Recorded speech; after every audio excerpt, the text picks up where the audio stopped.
And we are here for the Loose Wheel Podcast, Season 1, Episode number 8. 8 episodes already. Can you believe it? Feels like we just started yesterday. That is right. It does feel like we just started yesterday. What happened last week is the Formula One race in Las Vegas happened. True. We watched that. Yes, we did watch that together out in the lounge. That was one of the F1 races of all time. You didn't like it? Or I didn't hate it. I thought that was a really, really, really good race. I would give that about a 6 out of 10 for me. No, that was honestly like a 9 out of 10 race. 8 out of 10 maybe. But actually, I'll give it a 7. I'll give it a 7. That was a 8.5 for me. Really good race. Like, I'm still not convinced on the track, but the race itself blew me out of the water. Like, especially with how things were leading up to the weekend, how the weekend started, for the race to be that great was shocking. Like, probably the best race of the season. Probably. It's up there at least. Yeah. With the great racing, there was most overtakes in a dry race since China 2016. Yeah, there was a ton of overtakes for like prominent positions as well. Mm-hmm. There were fights for the lead. There was fights for podium positions going down to the last lap. It was an insane race. It was awesome to watch. Yeah. That's 7.5 years since China 2016. Yeah. 7.5 seasons. So yeah, there were some issues with the race and what happened beforehand. Yeah, I mean, really from the start of the weekend, before the weekend starting, there was issues with like the fans, how F1 was blocking off viewing from bridges around Vegas, how they were disrupting, people that live in Vegas that had to get to work with, all the... I mean, it's a race on city streets. It's a big inconvenience to everyone that lives there. And then in the first practice session, like 10 minutes into the session, Carlos Sainz hit a manhole cover that absolutely destroyed his car. The session was red flagged. And because of the way that the FIA regulations and rulebook works and all of that, Ferrari had to pay for the damage of the track not being suitable for cars, which is really unfortunate for them. They eventually got practice session 2 going later that night after FP1 was canceled. But by the time they got it going, they had to kick all the fans out of the viewing areas. So fans paid hundreds of dollars for 9 minutes of action, and that has led to a class action lawsuit being filed, whole bunch of stuff. I don't think we're gonna get into the nitty-gritty details of that, but it is notable that it was not a great experience this weekend from a fan perspective up until that race.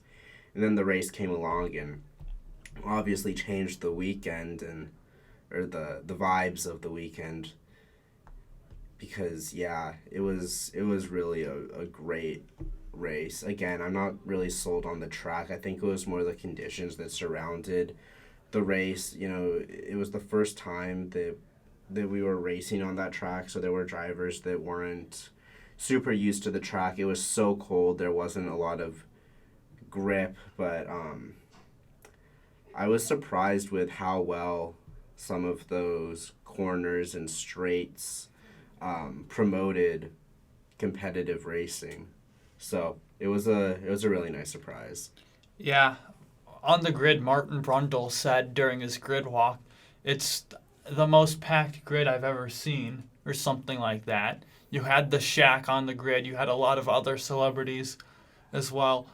And going back to some of the passing that was created on lap 1 for turn 1, apparently there was oil on the track. Oopsies. And that with the cold weather and lack of heat in the tires, that explained why everyone just sailed off out there in the runoff area. I didn't actually know that there was oil Yeah. on turn 1. That's you can't have that. Yeah. And about everyone that's been complaining about how people saying that Shaq treated Martin Brundle poorly. They've known each other for years and are like known to be friendly with each other. Like it's definitely just jokes between friends. It's not a big deal. So if you're upset by that, don't be. Calm down. It's okay. Yeah. And Martin Brundle is just awesome on the grid. He's so funny. He's interesting for sure. Yeah. Yeah. It's not as well. They're both the grid walks in F1 and NASCAR are interesting with Michael Waltrip on the grid walk. Yeah. That's one of my favorite parts is just seeing the tomfoolery. I think is the best word to describe it. I think that's a good word. That goes on the grid walk. Yeah, that's definitely a good word for it. Tomfoolery. Do you have anything else about the race? I mean, just if you didn't see it, like try and see if you can watch it anywhere. It was a really, really great race, but just a quick rundown of the action. Going into turn 1, if Max Verstappen and Charles Leclerc both went wide, Max kind of pushed him wide. Whether that's him being aggressive or the lack of grip, probably a mixture of it, if you're asking me. But also a whole bunch of other cars went wide, cars spinning around. Perez getting his wing torn off, still managed to finish P3. Charles Leclerc finishing P2 right ahead of him. They were fighting till the end of the race. Max Verstappen finished P1, of course, because, it's F1 in 2023, but this was not an easy... Yeah, he's inevitable, but it was not an easy win for him. Definitely not. He was fighting up through the grid, fighting for first place.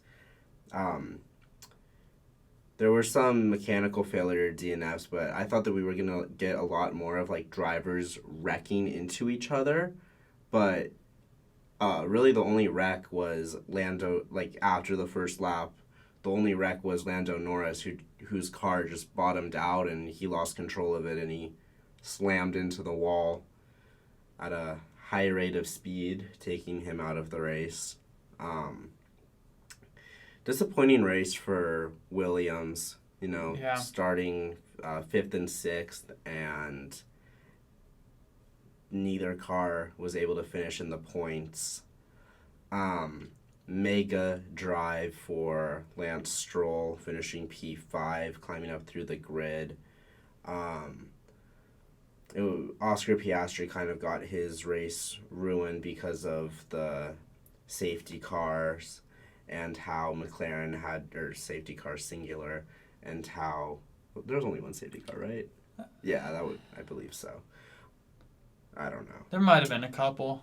Yeah. Anyway, one of Oscar Piastri got his race messed up because of safety cars, but still managed to have a nice drive. I believe he bagged the fastest lap of the race. That's where I was going with that. And 10th as well. Yeah. So it was a really interesting race. Go watch it if you can. If you can't, you missed out. But I think that this kind of opens up the question. I mean, what is the point of the Miami race now if Las Vegas is just a better Miami? Yeah.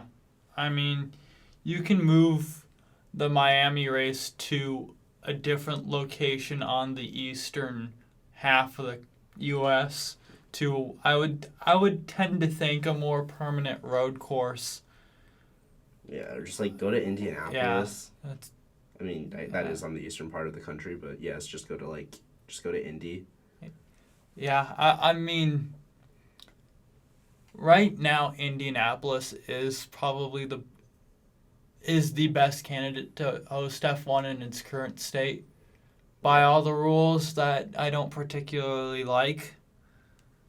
But yeah, Yeah, it is. The road course there is FIA Grade 1. So, what are you doing, F1? Go racing on the Indy road course. Um, but yeah, if you want to move on into the news. yeah. We're going to go a little bit out of order here. Nick DeVries gets a full season hypercar seat, the Formula One driver, as Jose Maria Lopez transitions to Lexus GT3 program. Of all the drivers in Toyota's hypercar, in its recent history, Jose Maria Lopez has been the weak link there. Outside of maybe the rookie Ryo Hirakawa, who did a good job this year. He won a championship, so you can't complain there. But Jose Maria Lopez just hasn't been the best driver. He's moving to the GT3 program in WEC, so yeah, it makes sense. And DeVries was going to get this seat last year if the AlphaTauri seat didn't open up. That was the plan. So I'm glad to see Nick DeVries getting what he deserves in a full season hypercar seat, along with the Formula E seat that we've previously discussed on here. Yeah, I'm really happy to see Nick DeVries get a full-time drive in a good car in a good series because he is talented. You know, maybe he wasn't right for Formula One, and that's okay. Maybe it was just an unfortunate situation with AlphaTauri. Unfortunately, we'll probably never know. He's probably never going to get another shot at F1 again, but he can hold his head high. He's going into a real good situation that a lot of drivers wish they could be in. Yeah. The Toyota I think in IMSA and WEC, of all the LMDH, LMH, GTP, hypercar, whatever you want to call that type of car, Toyota's got the best, I would say. Yeah. The only loss to a car in the same class was Le Mans this year. Mm-hmm. So in the 2 years Which, of that car, is car, the one you don't want to. That's the one you want to win if you're gonna choose one to win and one to not lose. But stuff happens. Yeah, in the 2 years of that car, that car going, I want to say around 13-0, or actually 12-1 rather. Yeah. That's great job by Toyota on what Yeah. they do. I mean, we'll talk about this a little bit later about how Toyota's got a great program and its competitors behind it. Speaking of one of the competitors behind it, Porsche pauses build of additional customer 963 LMDHs until mid-2024. So that means they're probably not going to be rolling anything out till 2025 at the earliest. So that leaves Proton with 2 customer LMDHs from Porsche, and then JDC Miller Motorsports with 1, and Hertz Team Joyda with 1 as well. There's always other potential customers looking to get in. I do know that both teams that have one wanted to get another one and are looking to get another one. That just will have to wait, and it kind of makes sense for Porsche because they wanted to have all the customer cars out by the beginning of the year. They had 0 of them. They had the JDC Miller and the Hertz Team Joyda were delivered in late spring, and then you had the Protons delivered midsummer. So none of those teams could really compete full time. So this year they get to. So everything was just light, and it makes sense for Porsche.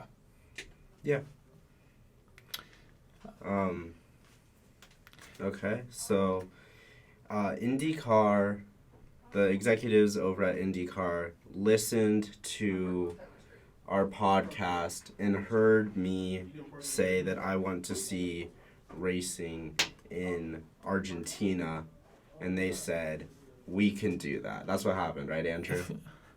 I mean, the IndyCar is they're in good shape, and as I said in quotation marks, to run an exhibition race there for 2024. This has been rumored for about, I don't know if it's been a year, but it's been rumored a lot within the past year, with Juncos Hollinger, that team being owned by Ricardo Juncos, who was Argentinian,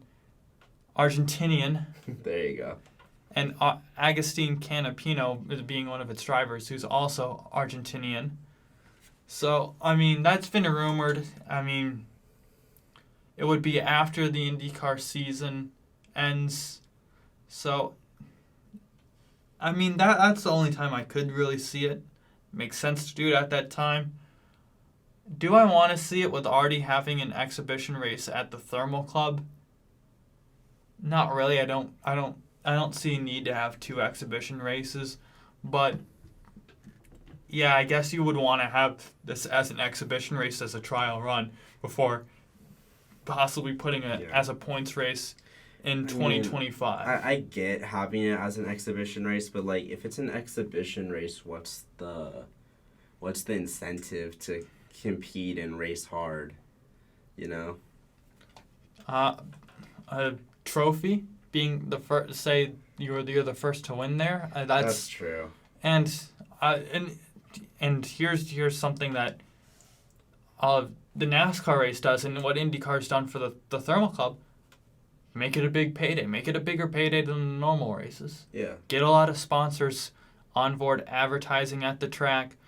Have the X race at the X track presented by Y, or just get a lot of sponsors in there. The A race at the B track presented by C. There you go. Yeah, that's better. Do we know what track they want to do, or if they want to do like a street circuit? I did see it. It was a road course. I mean, it hasn't been official. But the track that they're looking at, they seem to be set on that track. I forgot the name of the track and I don't have it in front of me. But yeah, I mean. I'd probably know it if I see it. Autodromo Termas de Rio Hondo. I totally butchered that, but that's that one. That's the one there. But yeah, we'll see if that happens, or IndyCar needs to expand. And truly internationally. Sorry, Toronto, you don't count. If you have a baseball team, a hockey team, and a basketball team, you're still kind of America.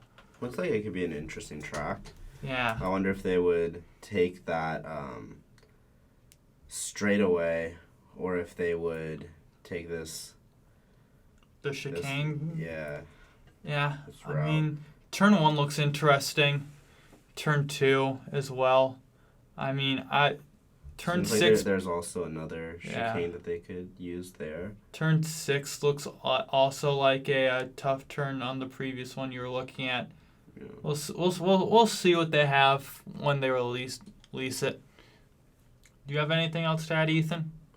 No, I'm just intrigued. I would like to see it, but let's get it done, IndyCar. Let's do it.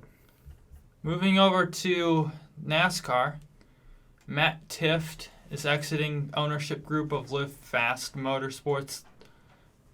They sold their charter to Spire earlier, so they're going part-time. I'm Tift, I don't know if he was on board with that idea, but he's leaving. He was a Cup owner. He sounded like he might be teasing something else. He might jump on board somewhere else, but his driving career was cut short, unfortunately, due to having seizures and epileptic seizures. Yeah. Yeah. I mean, I would like to still see him involved. Yeah. Do you have anything else to add? No. Legendary NASCAR broadcaster Ken Squire has passed away. He was 88 years old. He was key in convincing CBS to broadcast the first Daytona 500 live, flag to flag, uninterrupted coverage on television. And in that race, there was a fight between Cale Yarborough and Donnie Allison. Yeah. The tempers were overflowing. They knew they lost.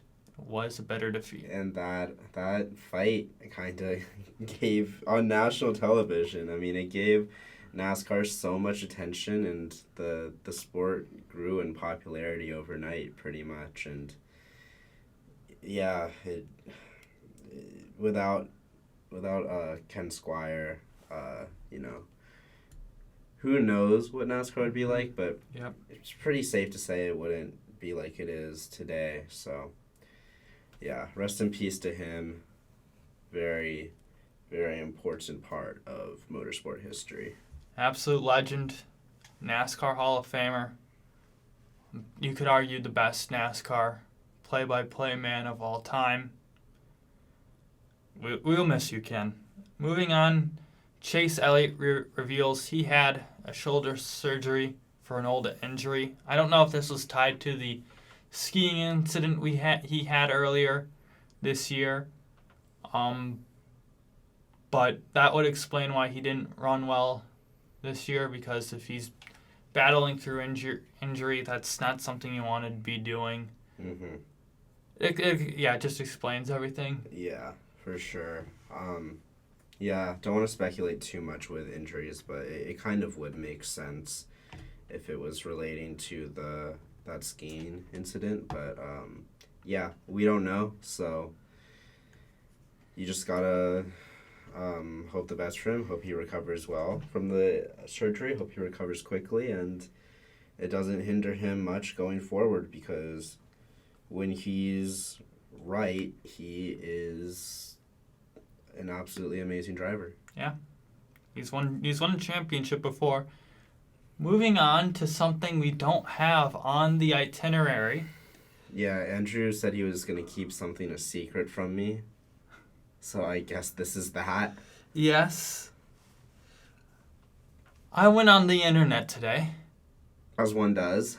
And I logged into Reddit needing some positivity in my life. That is an insane sentence. Reddit and positivity. Yeah, I went on the NASCAR Reddit. Okay. And Parker Kligerman, Xfinity Series driver for Big Machine Racing, is doing an Ask Me Anything. Uh-huh. You have any clue where this might be going, Ethan? I have a clue where this might be going. Does it have to do with a vegetable commonly associated with Ireland? Why, yes, it does. I got to ask Parker Kligerman. Well, what I put was my question is, do you like potatoes? He said, love them.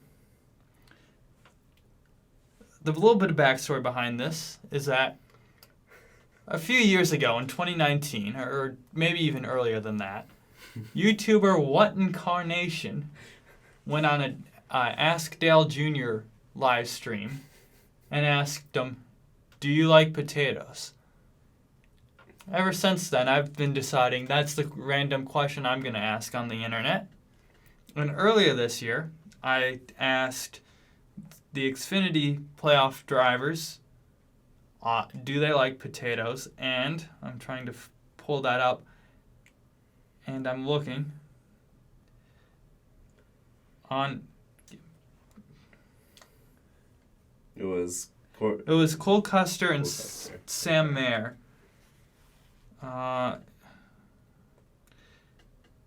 This was a while ago. Yeah. But they said they liked potatoes. That's yeah. That's the big Well, takeaway. Well, NASCAR drivers are big potato guys. Well, it's a small sample size, but the data that we have shows that might be a common theme. Yeah, there we go. I found it. And this is... Oh, come on. Yeah. We had Cole Custer say, potatoes are good. And then under that, a fat Texan replied, framed this quote. And Sam Mayer also replied, yes, fries, tater tots, cheesy potatoes, mashed potatoes. I liked potatoes. That's what Sam Mayer said. We thank all potato lovers and all NASCAR drivers because they like potatoes. Well, we're gonna have some potatoes tomorrow for Thanksgiving. In my Thanksgiving, I'm going to assume you have potatoes there too, Ethan. I would assume so. Yes. Well, tomorrow when this, if you're listening to this on the day it comes out, Thanksgiving would be tomorrow. Yeah. Yeah. 2 days from now for me and Andrew, and mashed potatoes are, I would say, an essential part of Thanksgiving. You know, they're not the best side dish, but they're up there for sure. Yeah, I would have to say, of the 8 main Thanksgiving dishes, potatoes are top half. Yeah, like solid A tier. Yeah, they're sweet potatoes on the other hand. I'm not a big bottom. sweet potato guy. We just high-fived. I agree. That's what I've been saying. Moving on to something a little bit more serious, and that... I think this might be less serious. It might be. CBS plans TV comedy show with Haas F1 boss Gunther Steiner as executive producer, and it's going to be loosely about him as the main character. Which, I mean, if you've seen Drive to Survive, which I have not, unfortunately, Gunther has shown personality, character. He's quite the character. From someone that has watched Drive to Survive, I would have to say that Gunther Steiner might be the most unhinged leader of a sporting anything in, like, the modern times. Like, there was, like, managers of teams and stuff doing, like, crazy stuff back in the day. But, like, Gunther is, like, he's a different kind of crazy. But he's just, like, an unhinged man. He screams, and it's hilarious. And I'm really not doing him justice. He's quite the character. He takes his job very seriously, but he just sounds so hilarious when he does it. You do not smash his door. Yeah. Don't slam the door to his office. That's all I'll say. You can look that up on YouTube. So I'm gonna try and watch this TV series because Gunther's just hilarious. So any media that he produces, I feel like I need to watch it. So that's my plan. Of all the other team principals, and I'll include in Zach Brown in here, who do we think is the next craziest, or whatever you want to describe? Because I'm thinking Christian Horner. I think Toto. Yeah, that's Toto doesn't do like a lot of like crazy extracurricular activity, but he gets very animated during races. If you're a table during a F1 race within arm's reach of Toto Wolff, you should be scared. Yeah. Yeah. I mean, it's a stressful job. I get it, but yeah, you don't want to be a table if you're anywhere near Toto Wolff as a table. And if you're a table, you're probably not listening to the podcast, but you know. If there's any tables listening to the podcast Big on YouTube, let us know in the comments below, and thank you for listening. Yeah. Table or not. We will only have one more opportunity this year to watch Gunter and Toto and their drivers as well live as the Abu Dhabi Grand Prix, the season finale of F1, takes place this upcoming weekend at the Yas Marina circuit. Yas! I appreciate the enthusiasm, but I might have to remind you, it's the Yas Marina circuit. I will remind you, they changed the circuit not too long ago, and it made the racing better. Yeah, better. Still not great. I am very much in the Brazil should be the last race of the series camp. But, you know, you don't always get what you want. So, Abu Dhabi, last race of the season. I won't complain too much. It should be a race of all time. And that's what we said about Vegas, though. But Vegas is an unknown. Yeah. I guess it is very important to note that obviously Max has had P1 locked up for quite some time, and Sergio Perez is going to finish second with Lewis Hamilton third. But the race for fourth in the championship is wide open between Carlos Sainz, who's tied with Fernando Alonso. Both of them have 200 points. If Fernando Alonso, Carlos Sainz, and then Lando Norris and Charles Leclerc, who are the two drivers below, all like DNF'd or something, Sainz would get fourth because he does have a win. But purely on the number of points, he is tied with Fernando Alonso. Lando Norris is in sixth with 195 points, and Leclerc seventh with 188. So most likely won't be Leclerc finishing fourth.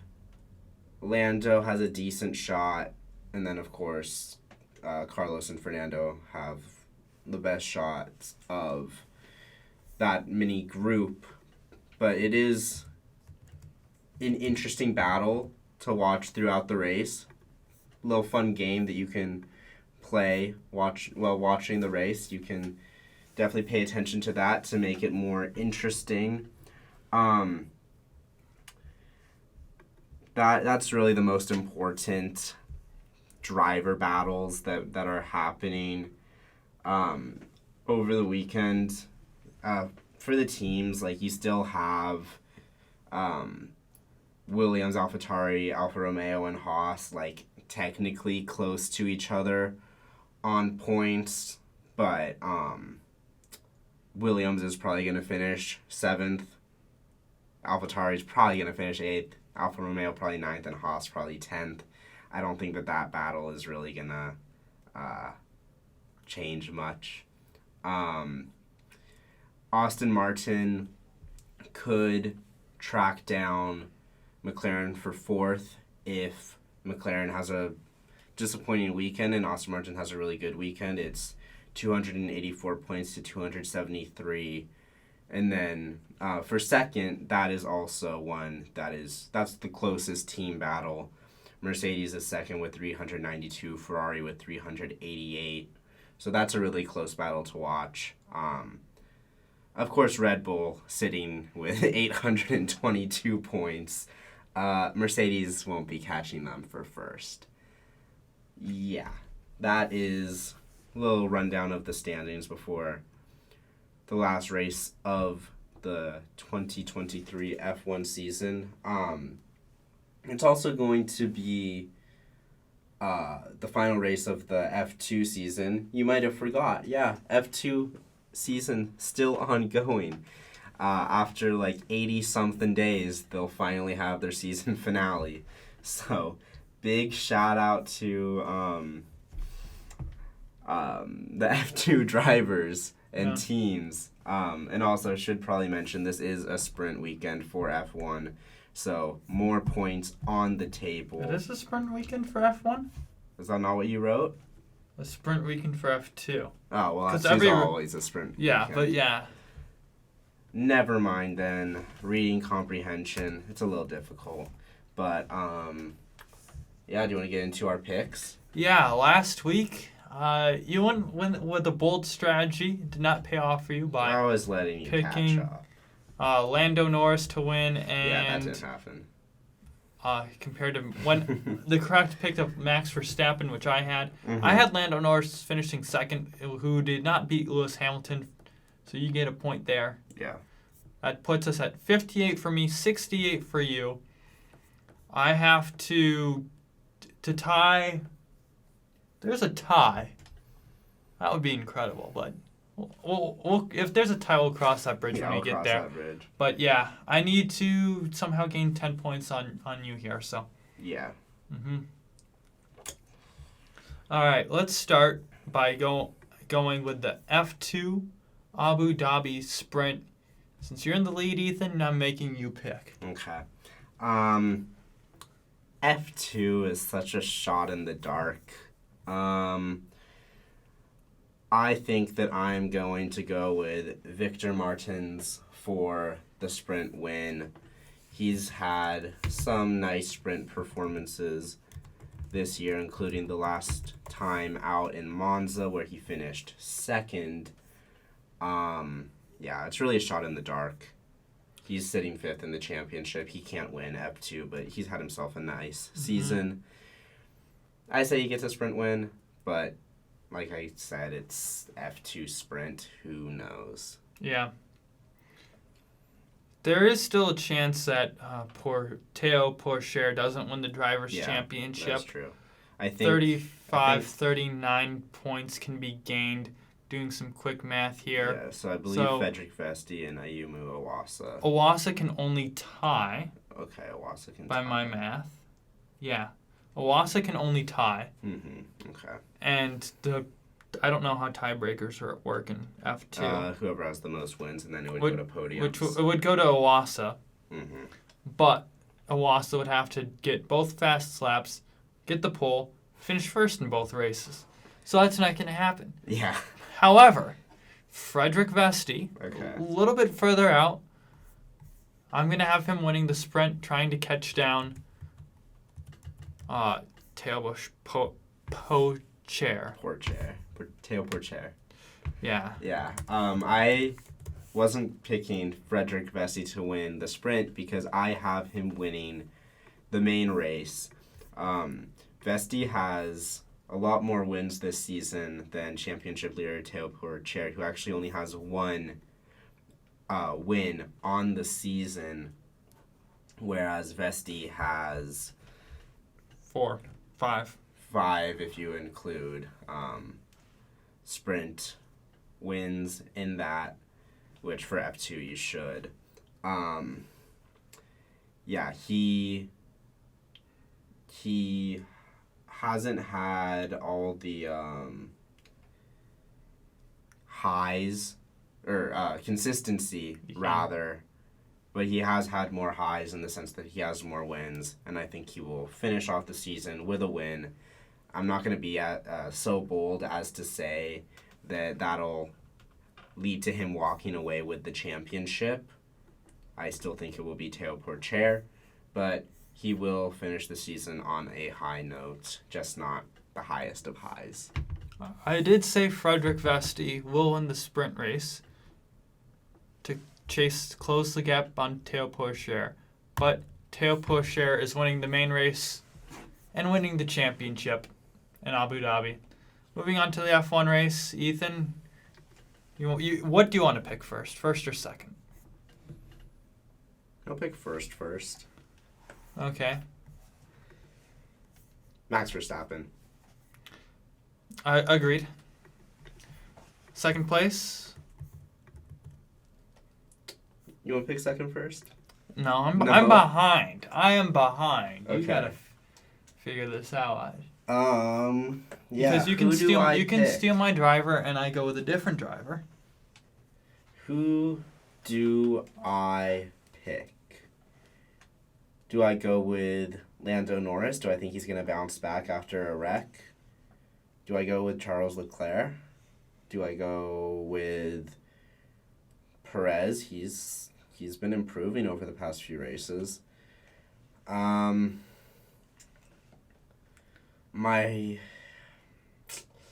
official pick is Mr. Charles Leclerc. That's who I wasn't originally thinking him, but I was going to say, I want to do him if I was picking first. But I'm going to be different. I'm going to say Lando Norris, who I was originally thinking, and I think he's going to have a nice bounce-back weekend. Yeah. So, are you giving yourself an opportunity to beat me? Yes, there is an opportunity. Okay. Norris has... 2 of the 3 have to happen as a win, and the third needs to beat the other driver, the one that you picked. Okay. So Norris has to get second, Vesti has to win the sprint, Pourchaire has to win the main. So it's a long road ahead, but it could happen. It could happen. Hey, if Lando Norris got second as a McLaren fan, I would be happy.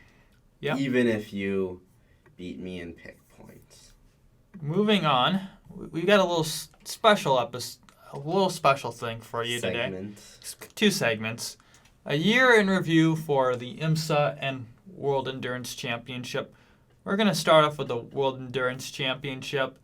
Over the course of the year in Hypercar, you had a Toyota domination, winning 6 of 7 races, with Ferrari in the 51 winning Le Mans. The number 7 won 4 races to the number 8 team's 2. 7 took Sebring, Monza, and Fuji. They took, I don't know if I said the 7 took 7 races. They took 3. But the number 8 team took Portimao and Bahrain and the number 18 also beat the number 7 team in the championship, followed by the 50 AF Course team, then the Le Mans winning 51, then the Cadillac, then the 2 Porsches, and one of the Peugeot teams, then the Hertz team Jota, who didn't make the full season, the Glickenhaus, that also didn't make the full season, the other Peugeot, and then you scroll down to find the Van Wall, who was a full-time, and then the Proton, who only did 3 races at the end. So, the surprise there is the one Peugeot team so far down the list. I figured they would be higher. That is the number 94 team, I believe. And the surprise for me is the Cadillac team being as far up as they were. I thought they were going to be behind the Porsches and battling with the Peugeots. But they outperformed my preseason expectation. Ethan, would you agree with that, or do you have someone else you want to spotlight here? You follow this series much more than I do. No, I think just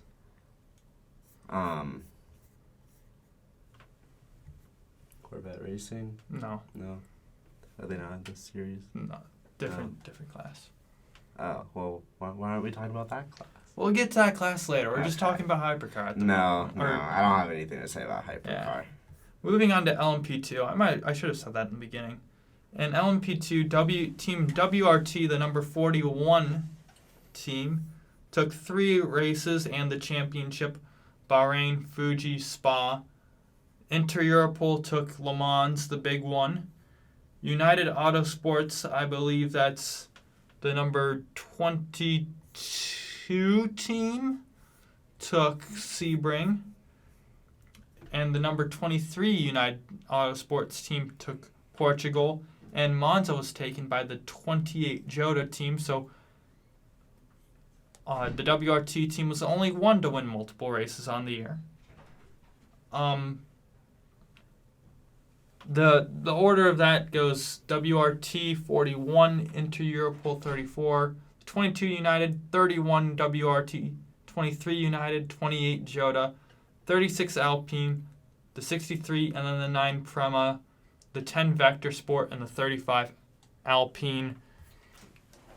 Team that did surprise me, well, the number 34 Inter Europol competition. All the other teams and cars were linked to or are going to run a hypercar next year, except them. So them finishing second over in the championship and winning Le Mans is awesome for that team. Team that disappointed me is the Jota team. I expected them to do better this year. I just figured they would, after having great performance last year, they would bring that back, but they didn't. So that's kind of unfortunate. Yeah, do you have anything to say about that? Moving on to LMGT. Well, that's last. I will add that's the last LMP2 season. It's going to be dropped to Le Mans only. I also note that Glickenhaus will not be competing next year in Hypercar. He didn't hear that news either. Moving on to LMGT-EM, which is now going to be LMGT3M next year. So it was the last season of that. Change of cars for next year. I think it's a different braking system that some drivers don't like, some do. So moving through the list, you have Corvette Racing winning 3 races this year: Sebring, Portugal, Le Mans. You also had a variety of winners outside that in the remaining 4 races.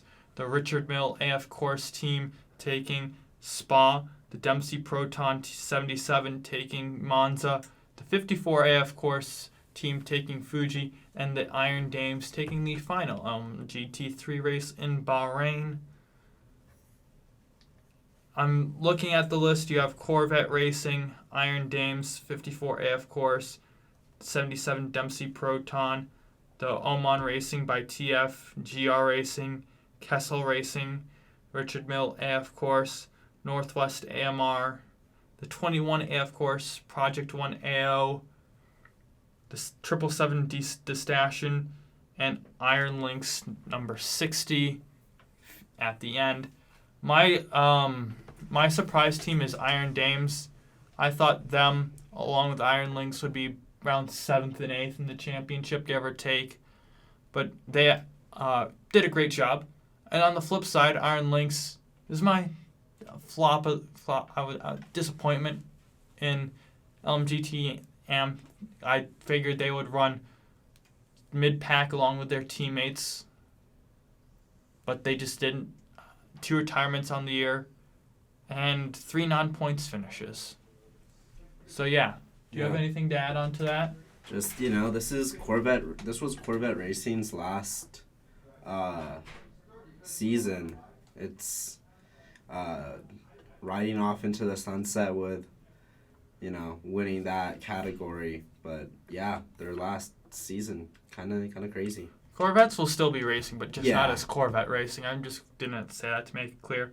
A lot of these teams might not be on the grid next year due to the manufacturer rules and things that are complicated that we might get into sometime down the road, but not anytime soon. A couple other notes. Hertz Team Jota won the FIA World Cup. They beat the Proton competition team in every race that both teams were entered, so outright domination there. And yeah, that's a wrap on that. Another one thing to mention as well, the Hypercar Team Championship went to Toyota in dominant fashion over Ferrari, Porsche, Cadillac, Peugeot, Glickenhaus, then Van Wall. Moving on to the IMSA year in review, we had a bigger schedule. Going on down, you had in GTP, you had a lot of winners.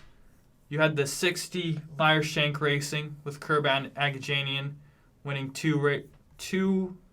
three races, with Daytona, Mosport, and Road Atlanta. That team will be shutting its doors next year on the IMSA side. Still racing in IndyCar. You also had the championship winning team of Whelen Engineering Action Express Racing taking Sebring. You had the number 6 Porsche Penske taking Long Beach and Indianapolis. Number 7 Porsche Penske taking Road America. Number 1 Cadillac taking Laguna Seca. And the number 25 BMW taking the Glen. Yeah. That's a lot. Surprise of the year, I would actually have to say Whelen Engineering Racing. They're a factory team, but they're not as much of a factory team as Cadillac Racing. As in, look at their names. One's called Cadillac, one's not. So they were my surprise of the year. Just destroying the Cadillac Racing team. I figured they'd be at the bottom of the field, but they weren't. So good for them. And on the flip side of that, Cadillac Racing finishing 7th. Kind of same thing as what I said in LMGT3M earlier. Teammates, basically not quite teammates. One doing well, one not. So yeah, the order there was 31 team, 10 Acura, 60 Acura, 6 Porsche, then 7 Porsche, 25 BMW, 01 Cadillac, then 24 BMW. Moving on to LMP2, the most races were TDS Racing taking 2 at Laguna Seca and Indianapolis, along with the 04 CrowdStrike Racing by APR taking Road Atlanta and Watkins Glen. But neither of those teams won the championship. That wound up being the 52 PR1/Mathiasen Motorsports winning only one race. That's at Road America. Tower Motorsports, their main driver, John Ferrano, got injured. But before that, they did win a race at Sebring. And winning Daytona was the Daytona only team of Proton competition. And looking at the list of teams, you had the 52 PR1, 04 CrowdStrike, 11 and 35 TDS, 8 Tower, 18 Era, 20 High Class of the full-time teams. Not really any. I would say the biggest surprise is CrowdStrike, since they went full-time this year. That was our Algarve Pro new team doing well. Disappointment is Era Motorsport. They've had some good seasons in the past, but not this year. So yeah, it was disappointing for them. Do you have anything to say on either of those, Ethan? Those series? All I have to say is, your prediction for the episode length is wrong. Yeah. We are officially over. Price of Right rules. You lose. Yeah. Price is Right rules. Before this, I said it was going to be 53 minutes or 52 minutes. One of those two. I don't remember. Yeah. It was 53. 53. We're at 54 minutes now. We aren't too far from the end, but we're going to keep going here. And LMP3, last year, that teams either partnering with other teams next year, shutting down, changing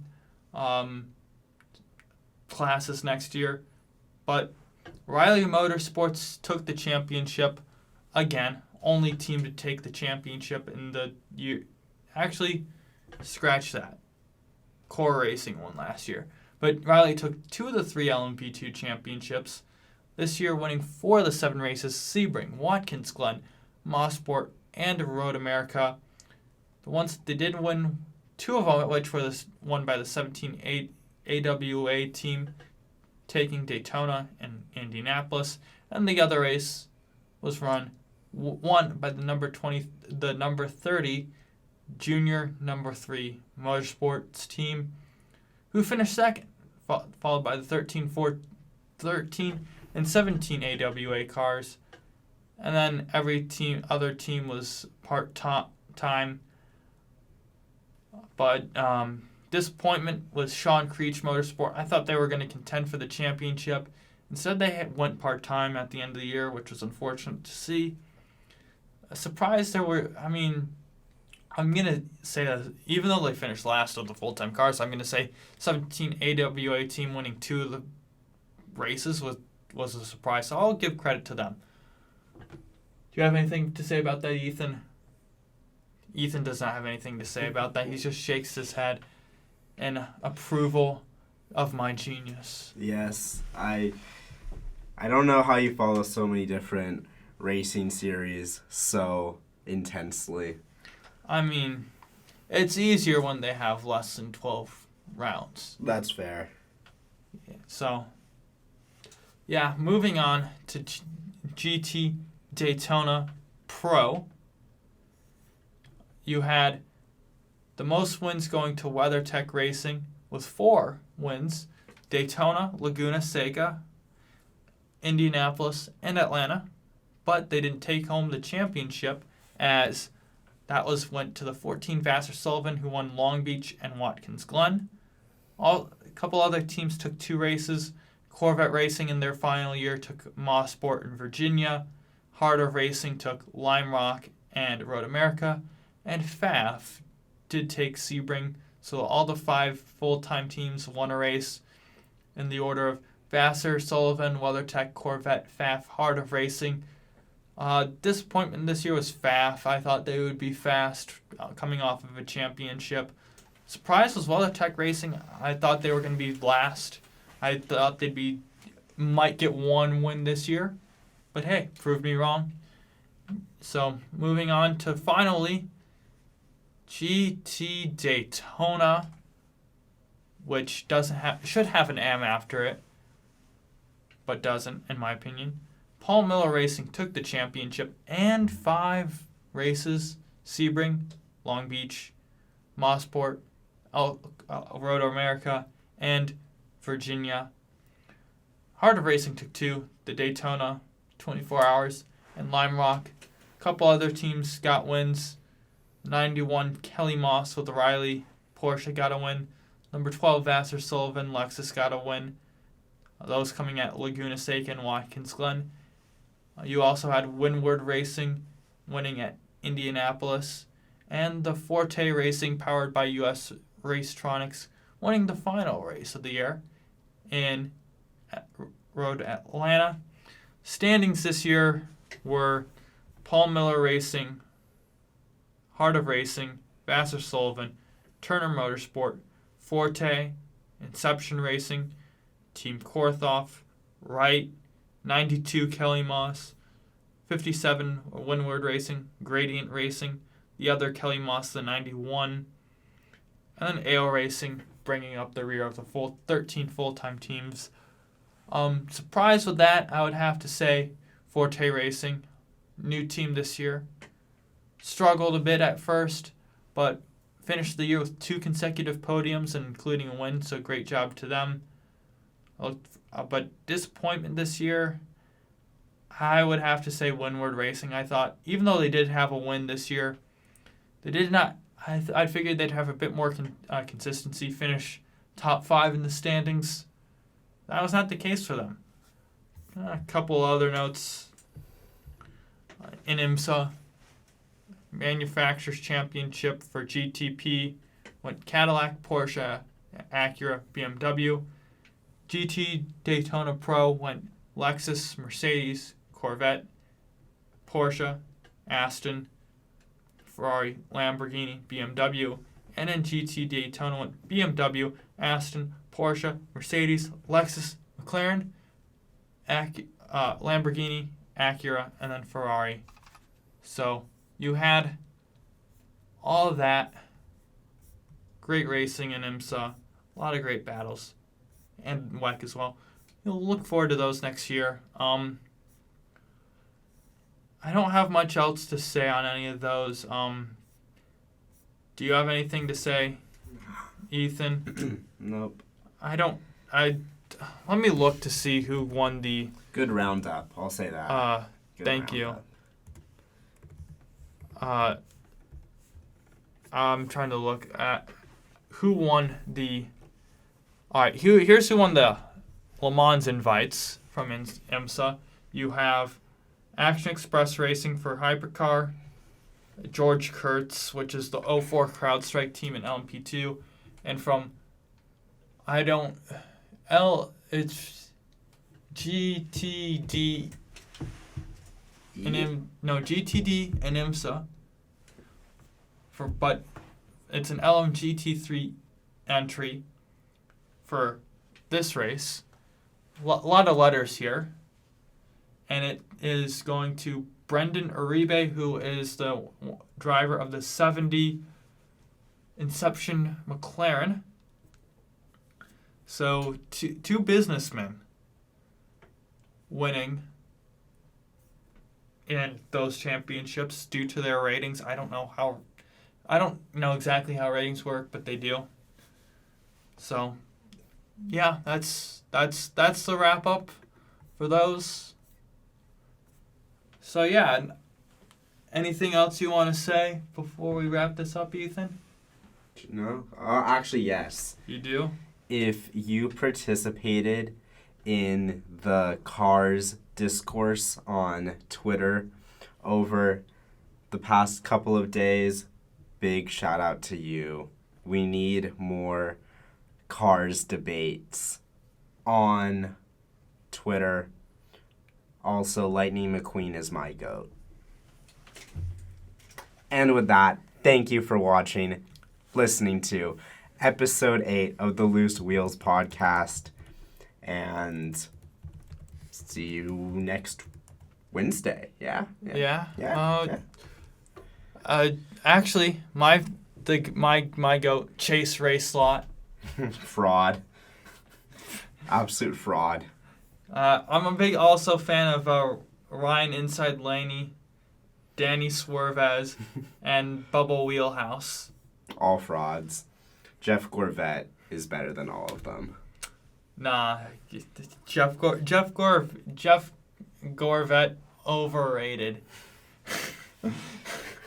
That concludes the tomfoolery of episode number 8. We've got one regular episode of the Loose Wheel podcast next week. And then 2 weeks, we get more tomfoolery. Yeah. That's all I'm saying. It's something special. Andrew's cooking something up.